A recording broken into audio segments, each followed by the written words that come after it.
안녕하세요. 베드로 중고차 서진 아빠입니다. 오늘의 영상 주제는 제가 알고 있는 중고차 관련 상식인데요. 간단하게 한번 설명을 드리고 싶어서 이제 모르는 분을 위해서 제가 준비를 했으니까 참고적으로 한번 보시면 좋을 것 같아서 좀 말씀드리겠습니다. 일본 중고차 유통 경로와 한국 중고차의 유통 경로에 대해서 제가 좀 설명을 드리고 싶어서 영상을 촬영하고 있고요. 먼저 한국의 중고차 유통 경로를 간단히 말씀드리면 인구 5,500만, 약 5,500만의 연간 중고차 거래 대수가 약 350만 대입니다. 그 중에 이제 국외로 수출되는 물량이 약 한 15만 대에서 20만 대 정도 되고요. 나머지 일부는 노후돼서 폐차 처리도 되고 그렇게 처리가 되겠죠.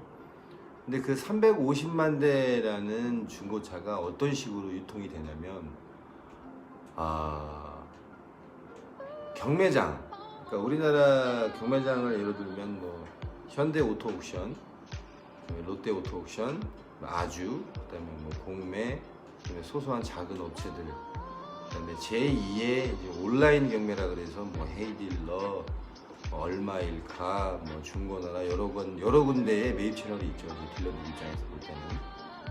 근데 그 350만 대 중에 이러한 경매장, 오프라인 경매장, 온라인 경매장을 통해서 내수 시장에 유통되는 중고차 거래 대수가 한 15만 대도 안 돼요. 네.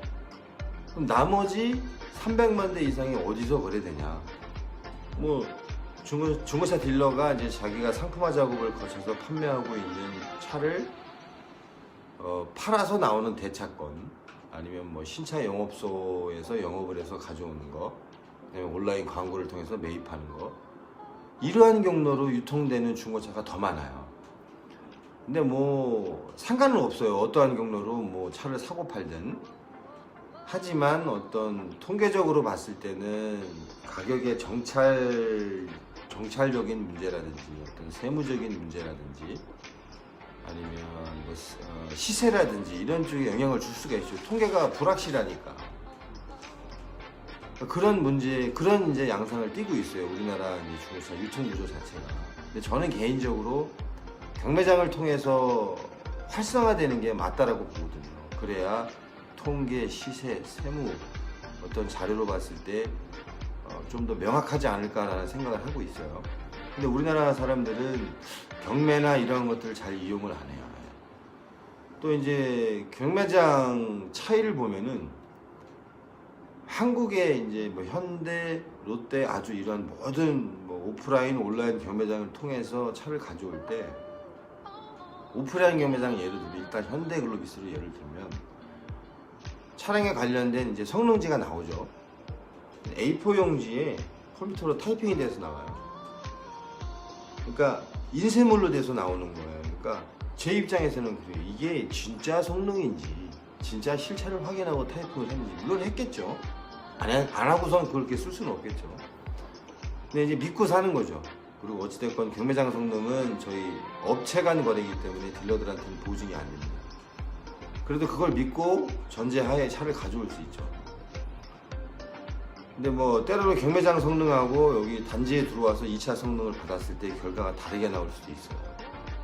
그러니까 100% 그걸 이제 참고만 할 뿐이지 믿을 수는 없죠. 보증도 안 되니까.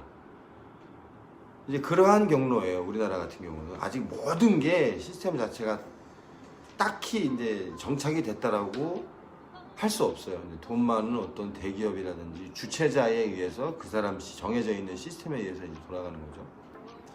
자, 그럼 일본을 예로 들어보면 인구 약 1억 2천만 명에 연간 내수 중고차 거래 대수가 약 650만 대입니다. 일본이. 그 중에 국외로 수출되는 물량이 150만 대에서 200만 대예요. 나머지가 내수 시장에서 거래되는 거고. 근데 일본의 내수 딜러든 수출 딜러든 차를 어디서 사냐? 90% 이상이 경매장에서 사옵니다. 차를 사거나 팔 때도 딜러가 다 경매장을 이용합니다. 또한 일본의 그 USS 옥션이라는 정말 전 세계 최대 규모의 경매장이에요. 그 USS 약자가 유즈드카 시스템 솔루션이에요. 사기업입니다. 주간 출품 대수가 무려 2만 대가 넘습니다. 우리나라는 다 통틀어서 한 4천 대가 안 돼요, 주간에. 근데 일본은 한 곳에 출품 대수가 2만 대가 넘습니다. 사고차가 2천 대, 슈퍼카 부스 따로 있고 일반 내수차 따로 있습니다. 물론 경차가 좀 많은 부분을 차지하긴 하지만 일본 국민들이 워낙 경차를 좋아해요. 그렇고 경매장 성능지를 보면 우리는 컴퓨터로 타이핑이 돼서 나온다고 말씀을 드렸잖아요. 근데 일본은 어떤지 아십니까? 똑같은 A4 용지에 시트지가 나오는데 연필로 씁니다. 연필. 이거 믿을 수 있어요? 없어요? 믿어야죠. 연필로 썼는데 실물을 확인 안 하고 어떻게 연필로 쓰겠어요? 거기다가 차량의 외판 상태, 실내 시트 상태, 기타 뭐 엔진이라든지 이런 문제점에 대해서 연필로 썼는데 그 차를 검수하지 않고 그걸 가짜로 쓸 수 있겠어요? 차를 안 봤는데. 그러니까 믿을 수 있는 거예요. 그래서 국외에 있는 많은 바이어들이 일본의 중고차는 실차를 확인하지도 않고 그 시트지만 보고 삽니다. 차를 받고 나서도 그 시트지 내용과 동일합니다. 그래서 인정을 받는 거예요. 그런 제도도 우리도 좀 개선이 됐으면 좋겠고, 또 일본의 그 도쿄에 있는 경매장에는 자동차만 나오는 게 아니에요. 뭐 중장비 아무튼 별의별 게 다 출품이 됩니다. 그 경매장 안에 사람이 걸어 다닐 수가 없어요. 경매장이 너무 넓어서 셔틀버스를 타고 다녀야 됩니다. 그냥 제가 알고 있는 상식선에서 지금 말씀을 드린 거고, 우리나라도 뭐 일본처럼 좀 경매가 정착이 되고 그런 딜러들이 고민하지 않는, 매입을 고민하지 않고 판매를 고민하지 않는 그런 시스템이 좀 정착이 됐으면 좋겠어요. 일본의 중고차 어떤 시스템이나 제도를 많이 가져왔어요. 우리나라의 성능지의 시작도 일본으로부터 가져온 거니까 시작점이 모태가 일본이에요.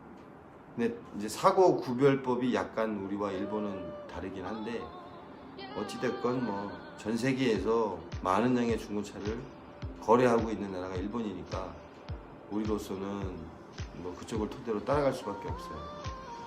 자, 오늘 그냥 간단하게 일본 중고차 유통 경로와 우리나라 중고차 유통 경로에 대해서 설명을 드렸는데, 다음번에 더 좋은 영상으로 찾아뵙겠습니다.